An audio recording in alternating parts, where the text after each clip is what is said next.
এসব করার দরকার ছিল না, কিন্তু না করলে আমার কারণ আছে করার, বুঝলি?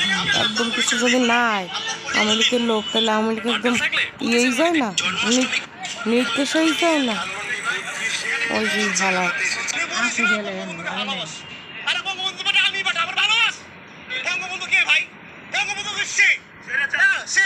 হ্যাঁ তোরা মিস্টার শাকিব খান, মিস্টার শাকিব খান, কি ব্যাপার?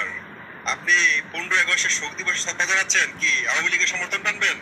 2 লাখ হারিয়েছেন, এখন 2 লাখ আওয়ামী লীগের সমর্থক এসে কি আপনাকে স্বর্ণকলা পূর্ণ করে দেবে? আপনি কি ভুলে গেছেন শাকিব খান, আপনাকে সর্বদল সর্বমহল থেকে আপনাকে বয়কট করা হয়েছে। আপনার মানে কেউ ও দল করতে পারবে না। মন দিয়ে শোনো, কি আহ্বান আমি জানাতে চাই, তারপরে আমার এই আহ্বানের কথা ছড়িয়ে দাও তোমাদের সকল। মারা